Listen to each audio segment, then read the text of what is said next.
Hello, everyone. We have a very special webinar for you today because a lot of times we talk about the technology that we have. We've even had customer stories. But today I want to talk about how we actually do things. And with me today is Dan Limbacher. He's our lead client experience specialist and is on our DR team. Dan, how are you today? That's right. I'm doing good. Great, AJ. How are you? I'm good. I think kind of give the folks a background of like what your experience at Expedient has been, especially with our DR testing team. Yeah, so all DR testing coordination with our clients goes to our client experience team. And that's a team of, half a dozen people who are not dedicated to facilitating and coordinating DR tests, but that's one of our core, goals of the team, to make sure that clients have that good experience when they are testing their DR solutions and making sure that that stuff's going to work when it needs to. Yeah, I think a lot of times when people think about, we talk a lot about the technology and how we can get it from A to B. It's okay, now it's at B, what happens? Right. Yeah, So exactly. let's really start at the top. We find that a lot of organizations just don't test. And it becomes a real problem for organizations when they discover that their lack of testing has led to a lack of recoverability. So like, why are they skipping this? I think DR testing is not something that anybody really wants to do or wants to have to do, but you do have to do it. And to test properly and to make sure that it's going to work when you need it to, you have to disrupt your business. And I think that that's probably the biggest thing that makes clients skeptical of DR testing. It's like, okay, well, we can do it on a weekend morning, but we don't want to schedule it on a weekend morning. Or Right. do we want to schedule it during the work week? Well, then we got to take production down during the work week, and we got to make sure that all of the people who are involved in this business are cool with that and know that we're doing this for a good reason, but it's going to hurt us temporarily in the short time. Yeah, and I think that's a like a risk that really comes with that. It's, Yeah. hey, we think we're good at this, but we're not. So like, what is that risk that they end up running into when they find themselves in a real disaster scenario? Well, it's just going to elongate your recovery time objective. We talk a lot about RTO, which is the whole time it takes to get you back up and running after a disaster. And if you don't test and you're not experienced with how your environment is going to interact with being failed over to a different geographical data center or a different geographical location, you won't know what you're going to run into.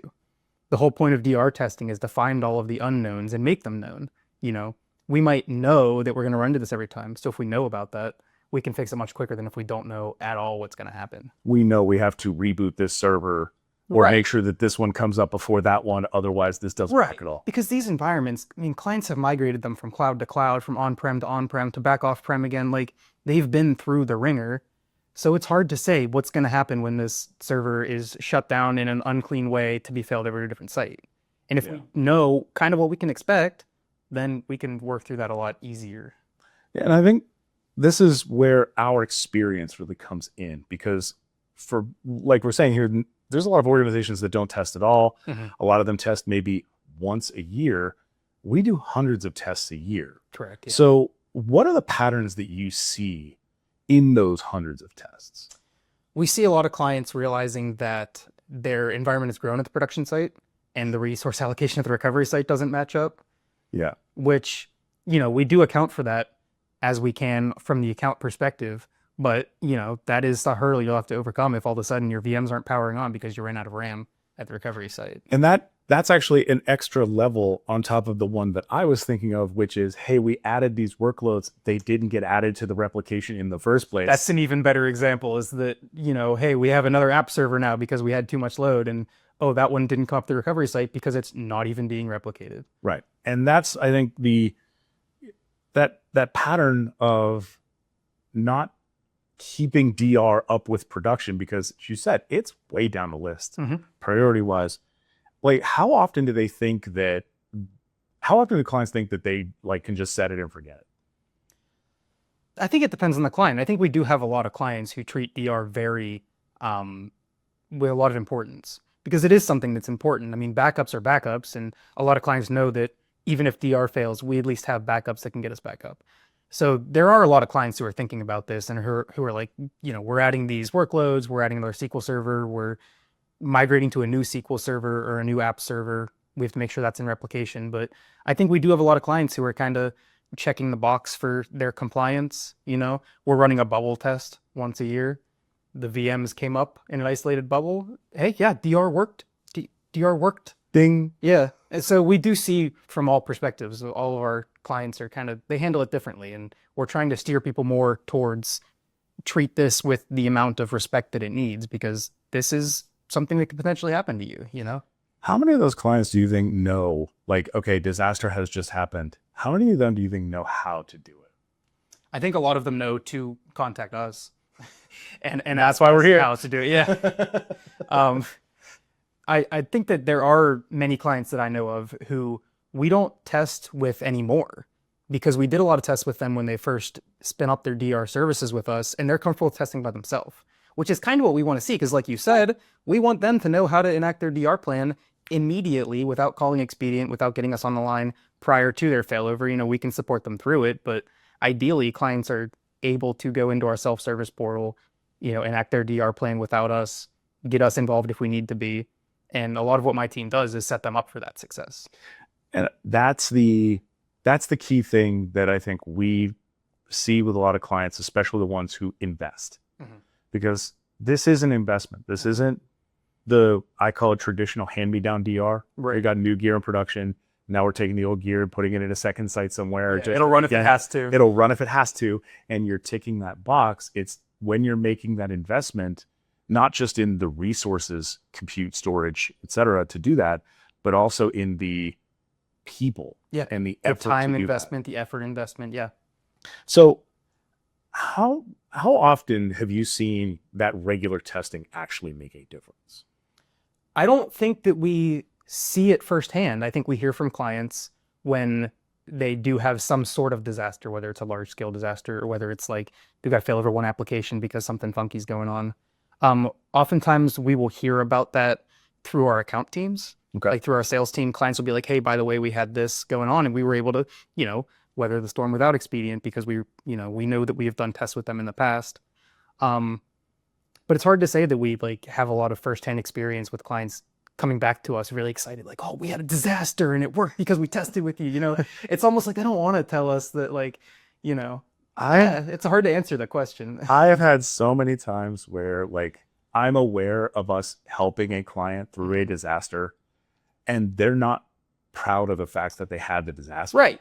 Yeah, because you almost feel like it's their fault, but it's not, you know, Right. like it happens to companies of all sizes, and being prepared is kind of what we're trying to get across here. Yeah, and I would love to tell some of these stories, but I think some of that is just that pride of like, it's not a failure on your part. Yeah.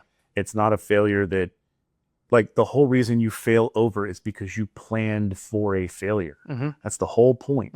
So I think for us, we're here to help them through that and help them get to that ability to fail over and not fail in the process. Yeah. What are the things that you see in this testing? Like, what are the common things you see during testing where you're like, okay, this thing again? Common things, like I said, these VMs have been, usually they're VMs that have been kind of like thrown across different environments. So oftentimes there'll be OS issues where it's booting up in a different place. It's not able to get its time from the domain controller. It's taking the time of the host that it's on. So there's some poking and prodding that has to be done sometimes to make sure that the domain can trust that it's even allowed back on it, you know. Other things we see, we talked earlier about changes to environments that don't get rectified in the DR plan.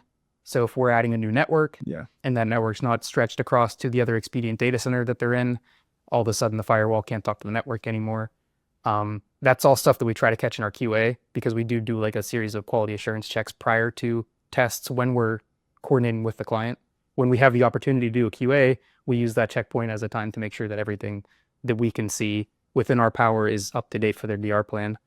But sometimes that stuff isn't caught, so we'll have to get the networks team involved to make sure that, you know, the networks are talking to each other in the way that they're supposed to during a DR test. It's that configuration maintenance between the two sides. And that affects people who work with us, people who are doing this themselves. And again, I think it comes back to just true investment. Hey, when we're spinning up this new network, are we also thinking, hey, I need to make sure that this is a DR because this is a production network? And that's a lot of what it is. Sometimes the clients, we have a lot of self-service, so they can do some of the stuff themselves. And if we're not involved in it, and if they're not thinking about it, and if we're not finding it during a QA, then that's what the test is for. Right. You know? The test is when we're going to find the issues, and the test is when we're going to fix the issues that we find. Right. That's the whole point of testing. Yeah. I tell my team all the time that I kind of prefer a failed DR test because that shows us that there was something there that could have been a problem if they actually had to fail over. Yeah. And then we fixed it. We either fixed it or we know how to address it in the future. And that is I feel like that's the type of generic technology mindset that I've always had of like, okay, this failed, but we know it failed. Yeah, We know how to deal with it. Fail, if we don't run into any issues during a DR test, I lose sleep. I'm like, what didn't we find? What's going to happen when they actually go to fail over? Yeah, like I just need you all to know, this man loses sleep when it goes well. That's the type of help that we're providing here. And honestly, that's that level of care that we provide. We care when it doesn't go poorly because we want to make sure that, okay, that means there's something probably lurking somewhere else. We want to be there. Yeah, we want to be there when we find the issue. We don't want the clients to have like a panic moment on Easter morning or something and they have to fail over and all of a sudden we're running into, oh, the new file server wasn't put to replication. You know? Yeah. Oh no, we can't bring up our file server because Dave, I'm sorry, Dave. It's always Dave. It's always a Dave. Dave didn't put it in the replication when they brought that new server online because it wasn't ready yet. We hadn't moved everything over, so we didn't want to replicate the new one. So we know we still have backups, but that's from 12 hours ago, and there was just somebody took the time during the holiday weekend to push something in the production. And yeah, we want to make sure we do that in a controlled environment. So obviously with all the tests, and you want to see issues that are able to be resolved to know that we're in the best state possible. What are some of those like systems and applications that give people the most heartburn? The big one that comes up a lot is domain controllers, like Windows domain controllers. Microsoft and Zerto both really don't recommend failing them over at all or replicating them. A lot of clients don't know that or aren't aware of that because it's kind of a niche thing. And this is generally with our near-time host-to-host, which we use Zerto for. Yeah. It's also true for any other kind of replication tools that we might use, but that's the one that we most frequently have clients subscribe to. So building a domain controller in the recovery site and leaving it there, and then leaving the ones in the production site is one of the first things we see with a lot of clients' configurations that come through. SQL servers are another one, especially if they're high I/O, high operations. A lot of clients will opt to use SQL availability groups instead. So they'll have a SQL server at the production site, have one at the recovery site. Those are always replicating via SQL. We don't worry about them with our host-to-host replication tools. They don't even get failed over. They just do the application failover. Anything that has like Mac-based licensing. Oh. Yeah, a lot of replication tools like to generate a new MAC address, like a virtual MAC address. So we can tell it not to. We just have to know to tell it not to. That licensing one and the domain controller one have bitten me in particular in my past life. Right. Domain controllers are interesting, especially for bubble tests. Yes. Because you can put a domain controller in a recovery site, but for a bubble test, it can't talk to that one. Correct. So you're kind of, I've always called it fudging the test. Yeah, and I'm glad you worded it that way because that's why I don't like when clients do that. Yeah, we can technically make a lot of things work in a bubble test, but every time you make a change to it, you're getting farther from a real test. Right. So do we want to fail over a domain controller and stick it in the bubble so that you can sign it with a domain account? Yeah, we can, but I'm going to advise you not to. I'm going to advise you to schedule some downtime so we can do a real test, Yeah, I've had this conversation recently about SaaS services as well. Like I had somebody ask me about being able to use email because they had always had Exchange in their DR testing and in their bubble. And we want to be able to send emails inside of the bubble. And I'm like, no, you use Office 365. You can't fail that over. So I think some of this is also leaning more towards live failovers. How often are you seeing clients opt to take the live failover option instead of the bubble test? We're seeing a lot, and a lot of that is because of our encouragement. With Zerto specifically, we can do what's called a no commit failover. Okay. Where we do a failover, it all happens within one window is essentially the goal. So we don't have to schedule 2 downtimes to fail over and then fail back. Yeah. So we can fail them over to what's basically going to be a trashed environment. And they can do all their testing at the recovery site. It's the exact same environment they would be failing over to. But instead of committing all of that, we just roll back to the point in time where we started. And a lot of clients have been opting to do that just because it's, a single downtime that they have to schedule. We can do it off hours. We do a lot of early weekend. We do a lot of late evening testing.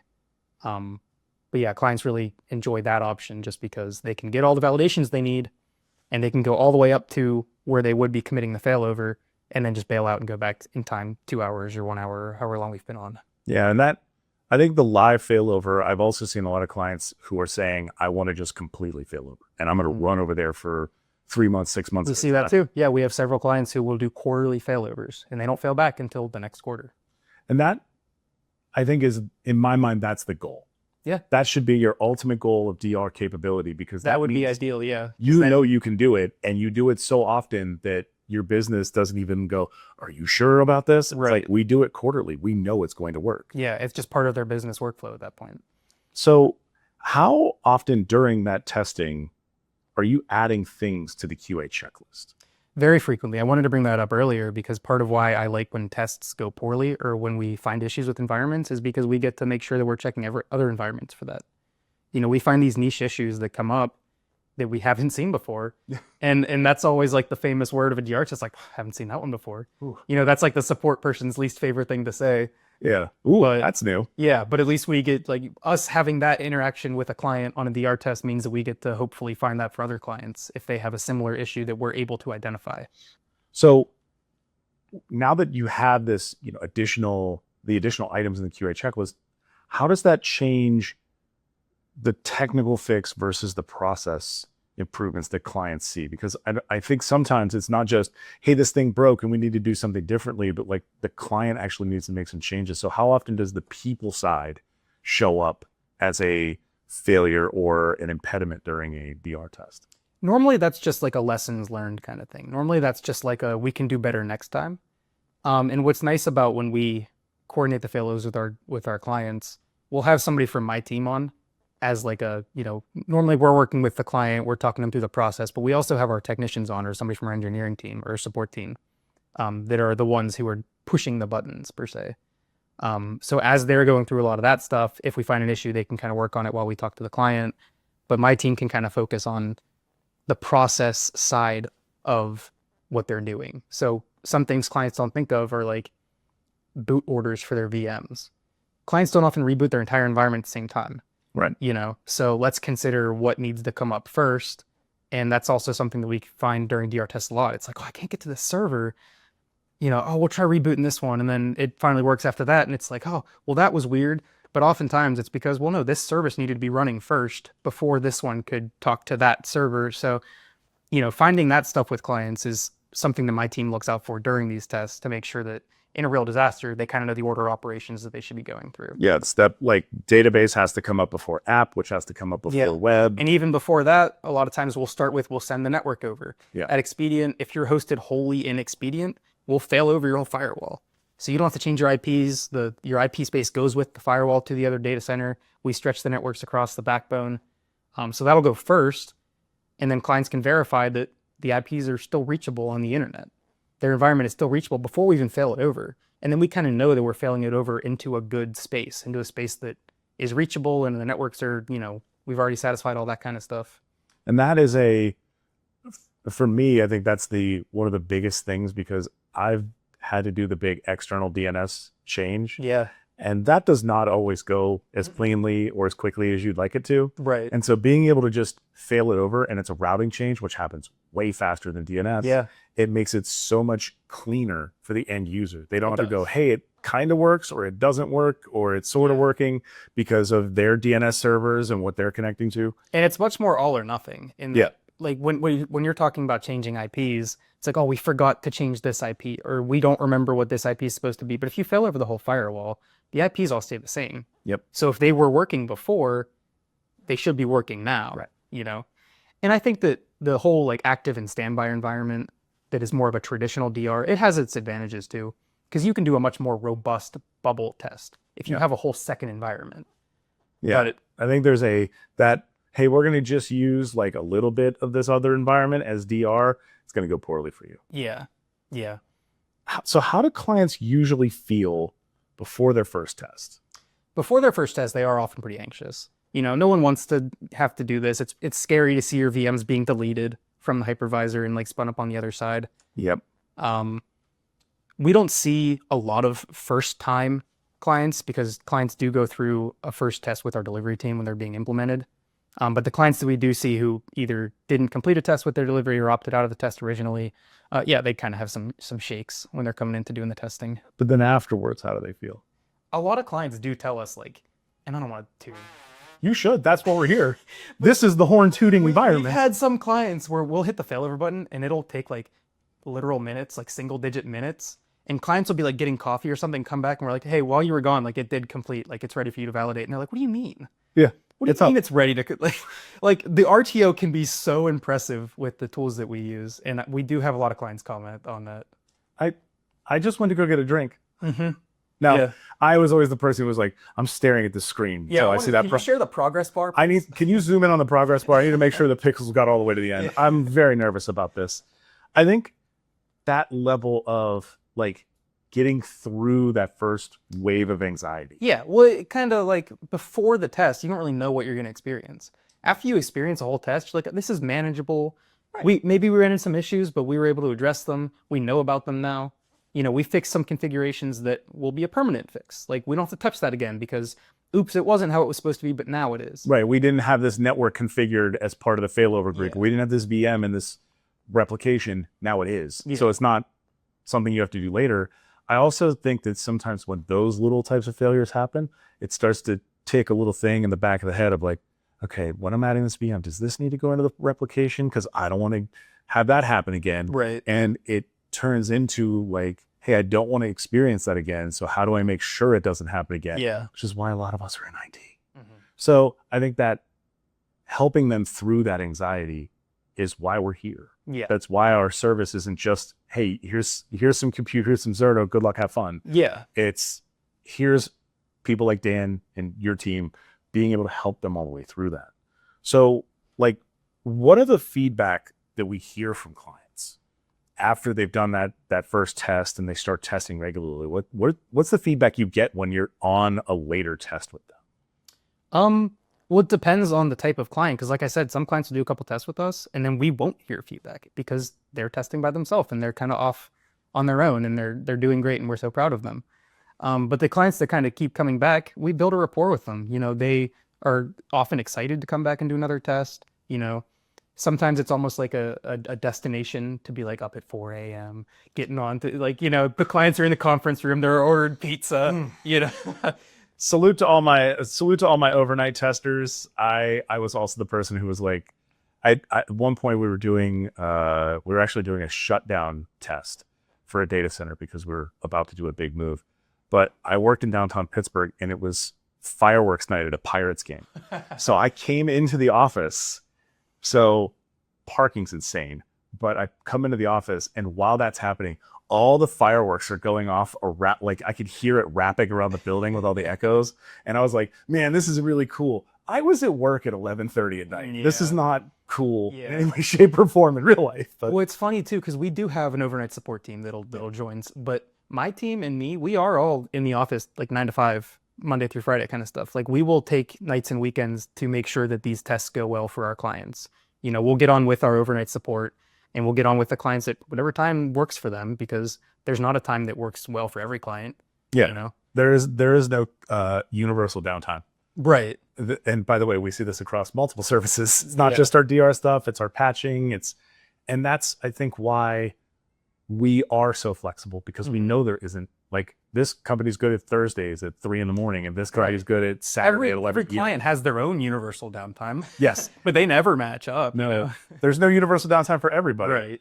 Right. So I think kind of to wrap this up, you've seen a lot of the tests, the successes, the failures, the growth that you've seen with clients.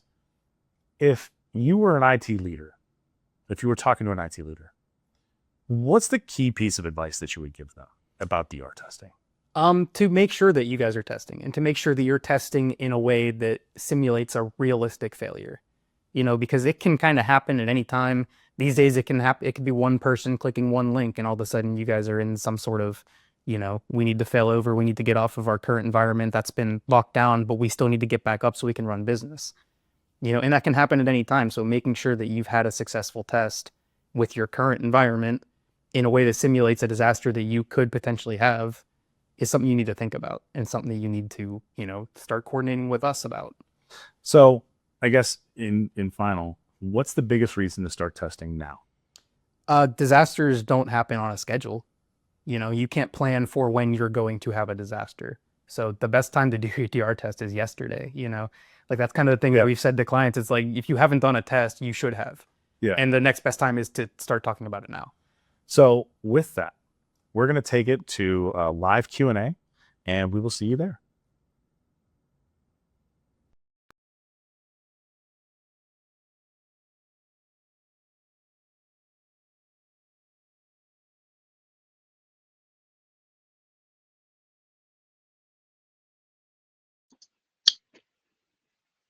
AJ, you may have to unmute.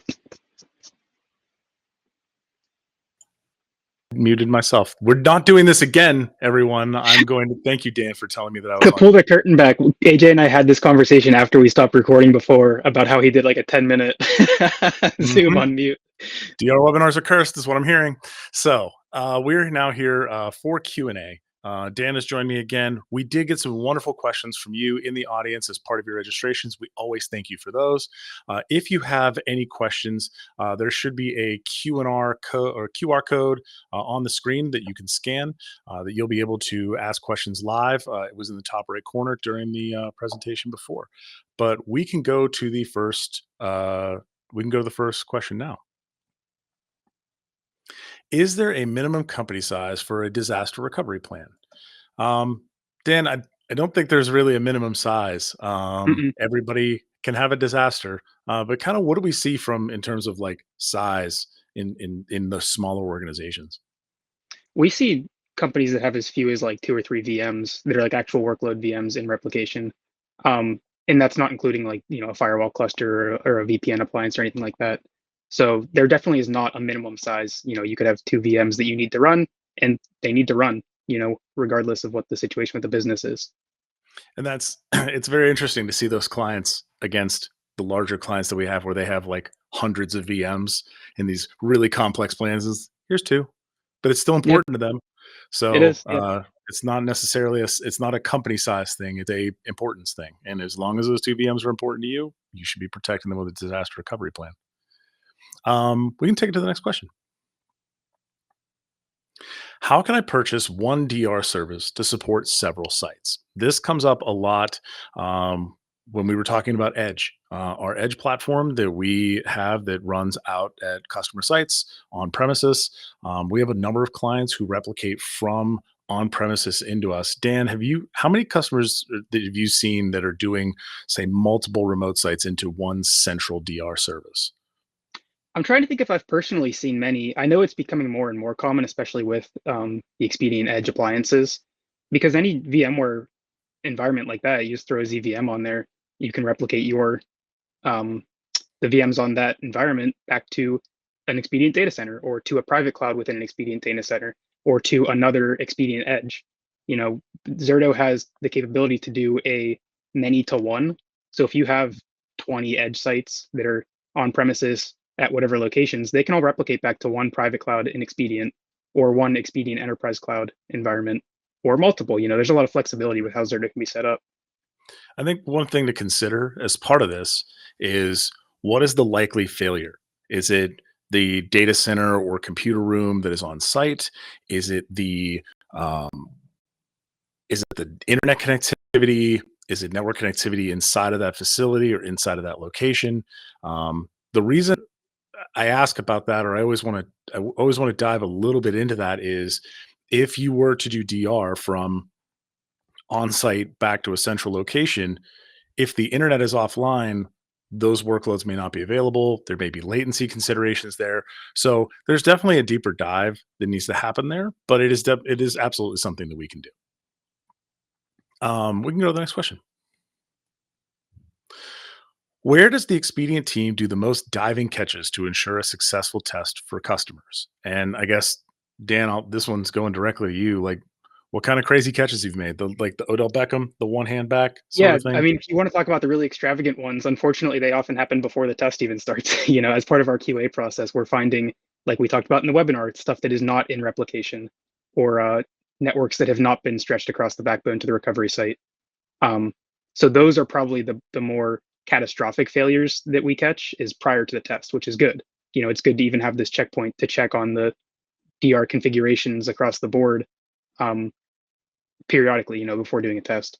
I think during tests, um, it could be a number of things, and what's nice is we do have our technical support team online, and we often give awareness to our on-call engineers. So if it is like a serious issue that we need, somebody who's very knowledgeable to help troubleshoot, they're made aware of it before we're even scheduling it. So they may, be a phone call away, but they at least have a heads up that they're going to be getting pulled into something potentially. And I think that sort of pre-check is something that people should do, I think, maybe more often instead of just right before you're about to go do a test. It should be something you're doing quarterly. It's best if you can do it monthly, but I get why most people don't do those things monthly.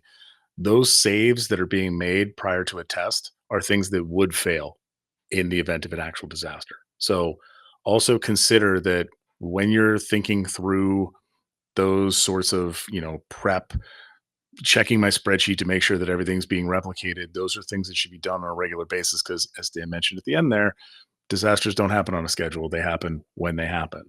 Um, but yeah, I think the diving catches are the ones where it's like, hey, we had to quickly move this network in or build this network out so that things could be brought back online. I think those are the other ones that I could see happening. We can go to the next question though.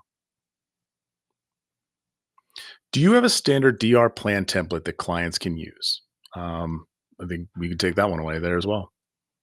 Yeah, we do. Our delivery team, who obviously sets up and implements the DR services for clients, they have a template that they update pretty frequently with new steps or new services or whatever our clients may be subscribing to. And at the end of the delivery process, they will populate that template with all of the client information. And that's kind of like the starting point for our client DR plans. We provide that at the beginning, and then we can work with the client, or the client can kind of take that and supplement it with whatever other business continuity plans they have. Um, but yeah, to answer the question directly, we do have a template that gets populated with client information, and it does get updated pretty frequently with new services. And I think one of the other things to add there is part of the reason we have that is because we also keep a copy of the run book because as Dan Yes. mentioned, the first usually what happens when there is a disaster is that clients call us. Well, in order for them to call us and for us to be knowledgeable about how to execute their failover, we have to know what the run book is. So we do keep a copy of the run book so that when you call and ask for assistance on doing a failover, we know what to look for instead of saying, "Hey, can you send us your run book in an email? We'll wait while the clock is running and things are down." We can just go pull up that run book very quickly. Um, how often do clients update that on their own? I know you mentioned that some of them will take that on, but how often does that happen? We do see it pretty often. We do have clients who open a ticket and say, "Hey, we made a change to our run book. We would like for you to, update the one that you guys have on your documentation, so that in the event of a disaster, we also have the most updated version of their run book." Um, I wouldn't say that it's like the majority of our clients, but we do get that ticket pretty frequently, and I'll get hit up from the support team that says, "Hey, can you help me make sure this is uploaded in the right spot so that we can find it easily when or if a client calls in for a disaster?" And I think that's why this is, I think, different from what doing your own DR would be, right? There is another group of people here who are helping, but we're also here 24/7, 365, right? It's not just, hey, here's some hardware in a location, good luck, have fun.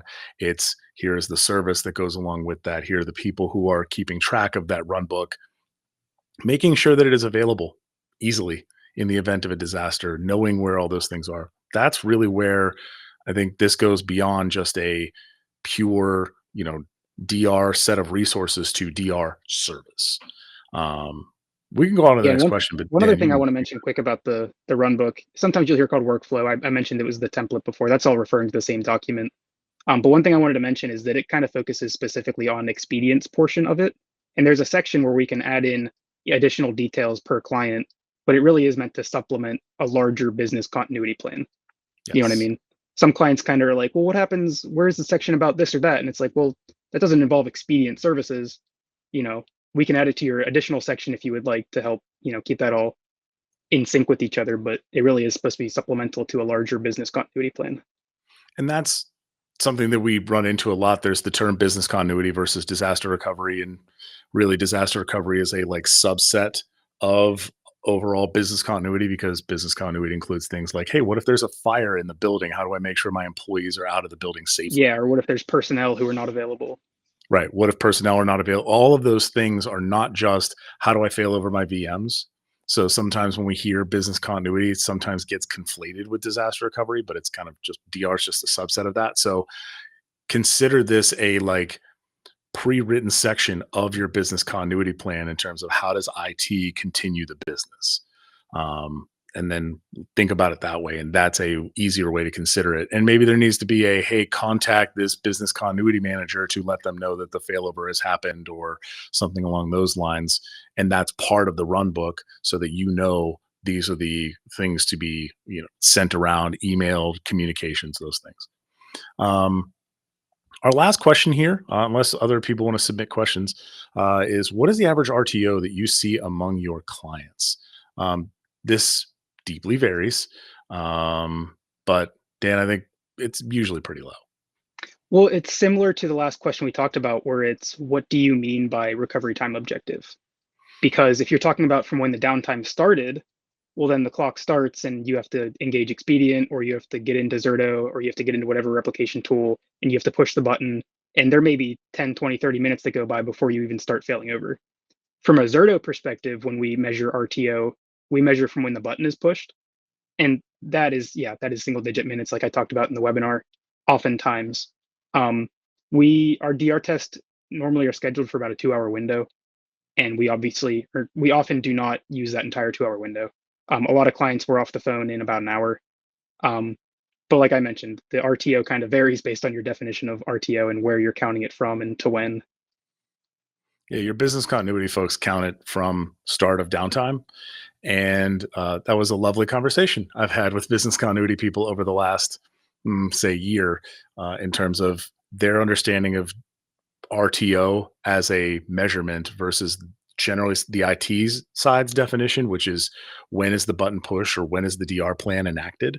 So if somebody says it's disaster time, start the failover, that's when that timer starts for a lot of IT folks versus, hey, this thing's been down for 4 hours prior to us declaring a disaster to actually do the failover. How do you navigate that? That's a conversation to have internally, but it's also a conversation to kind of lead in with, especially if you're talking to business continuity people. Align those definitions properly. Because if you say your RTO is 15 minutes, they'll think that from the time that you have an issue with a platform, you will be back up in 15 minutes.